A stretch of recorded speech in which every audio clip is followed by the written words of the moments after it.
Sisi hatuwezi kudai madeni, bila sisi tunaiambia serikali hapa kuna tatizo linahusu wakulima, na sisi ni watetezi wa wakulima. Kwa hiyo hatuwezi kunyamazia wakati wakulima wamedhulumiwa. Kwa hiyo tuandikie, kwa kuwa jambo limekuja kwenye chama, basi wape watu wa chama, sisi tutazungumza na serikali.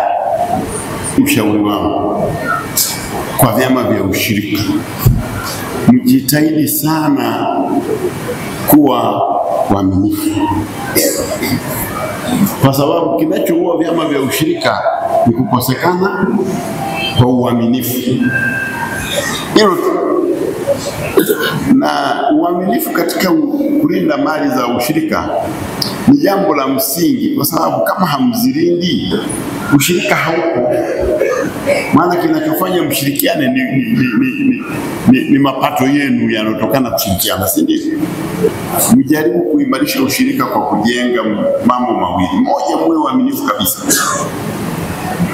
Pili, msomeshe watu ili wale wanaofanya mahesabu kwenye vyama vyenu wao ni watu ambao wamepata elimu nzuri. Na tuna chuo cha ushirika Moshi. Nafikiri mngewasaidia watu ambao wanasoma. Wawe na watu ambao wanajua dunia inabadilika sana, siku hizi inaenda digital. Kwa hiyo mwasomeshe watu ili vyama vya msingi viweze kufanya kazi yao kwa ufanisi, kwa kutunza vizuri mahesabu ambayo hatima yake yanaweza kuwanufaisha wanachama wao.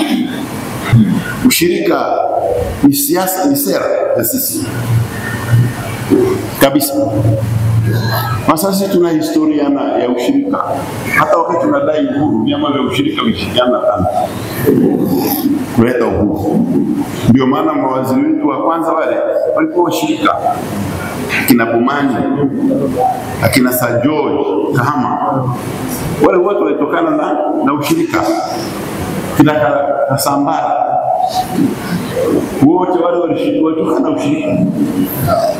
Kwa hiyo tukijenga ushirika tutapata manufaa. Na nimefurahi kwamba mfumo wa ushirika sasa mnajenga benki, mnaanzisha, na benki ile itaweza kuwasaidia. Kama vile sasa kwenye swala la ruzuku, tayari kama tulivyosema kwamba pale wajani tayari ziko bilioni 13,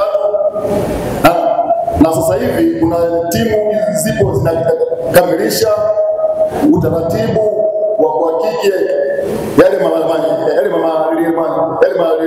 malipo ndani ya siku 7. Mheshimiwa Waziri Timu aelekeza ndani ya siku 7 huo umeshakamilika. Baada ya hapo wakulima wataanza utaratibu wa kulipa.